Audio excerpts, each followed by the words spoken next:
کیا ہوگا اگر معاشرے میں دولت صرف چند لوگوں تک محدود رہے اور باقی لوگ بنیادی ضروریات کے لیے ترستے رہیں؟ یقیناً غربت اور بے بسی میں اضافہ ہوگا اور سماجی توازن بگڑ جائے گا۔ لیکن اسلام نے اس مسئلے کا بہترین حل دیا ہے، جو کہ ہے زکوٰۃ۔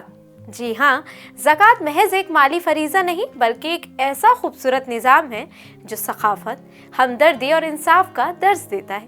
یہ ہمیں سکھاتا ہے کہ ہمارے مال میں دوسروں کا بھی حق ہے، اور اللہ کی راہ میں خرچ کرنا نہ صرف ضرورت مندوں کی مدد کرتا ہے بلکہ ہمیں روحانی اور معاشی برکت بھی عطا کرتا ہے۔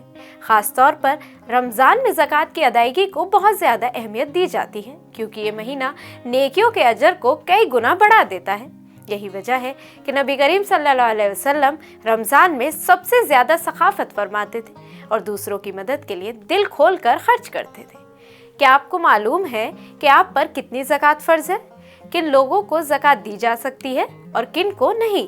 کیا زکوٰۃ صرف سونے، چاندی اور نقدی پر ہوتی ہے یا کسی اور چیز پر بھی لاگو ہوتی ہے؟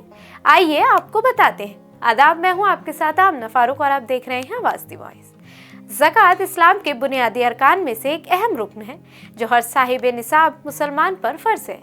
یہ ایک مالی عبادت ہے جس کا مقصد دولت کی منصفانہ تقسیم کو یقینی بنانا اور معاشرے کے مستحق افراد کی مدد کرنا ہے۔ قرآن اور حدیث میں زکوٰۃ کی ادائیگی پر بہت زیادہ زور دیا گیا ہے۔ اللہ تعالیٰ نے قرآن کریم میں کئی مقامات پر نماز کے ساتھ زکوٰۃ کا ذکر کیا ہے، جو اس کی اہمیت کو واضح کرتا ہے۔ زکوٰۃ کا مقصد سماجی برابری اور فلاح و بہبود ہے، تاکہ دولت صرف چند ہاتھوں میں محدود نہ رہے بلکہ معاشرے کے ضرورت مند افراد تک بھی پہنچے۔ زکوٰۃ کی ادائیگی سے دل میں عاجزی، سخاوت اور دوسروں کی مدد کا جذبہ پیدا ہوتا ہے، اور یہ روحانی ترقی کا ذریعہ بھی بنتا ہے۔ اب آپ کو بتا دیں کہ صاحب نصاب کون ہوتا ہے۔ زکوٰۃ ہر مسلمان پر فرض ہے جو صاحب نصاب ہو۔ صاحب نصاب وہ شخص ہوتا ہے جس کے پاس اتنی دولت یا سونا، چاندی، نقدی، تجارتی مال یا دیگر اثاثے ہوں جو ایک مقررہ مقدار سے تجاوز کر جائیں اور وہ ایک مکمل اسلامی سال تک اس کے ملکیت میں رہیں۔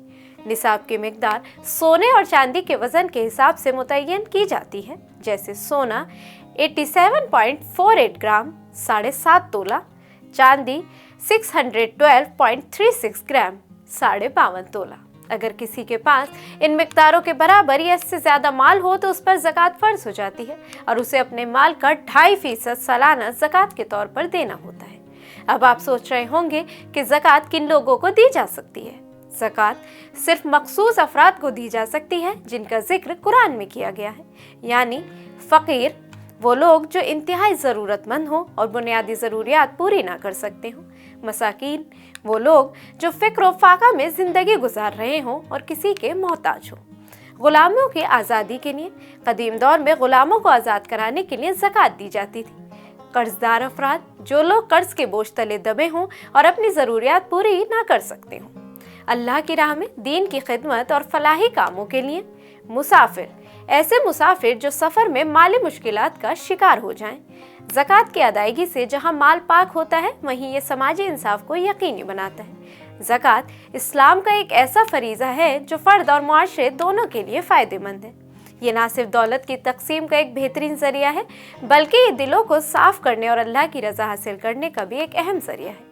زکوٰۃ کی ادائیگی سے ہم نہ صرف اپنا دینی فریضہ ادا کرتے ہیں بلکہ دنیا اور آخرت میں کامیابی کے بھی حقدار بنتے ہیں۔ لہٰذا ہر مسلمان کو چاہیے کہ وہ اپنے مال کی زکوٰۃ بر وقت اور درست طریقے سے ادا کرے تاکہ ایک متوازن اور فلاحی معاشرہ قائم ہو سکے۔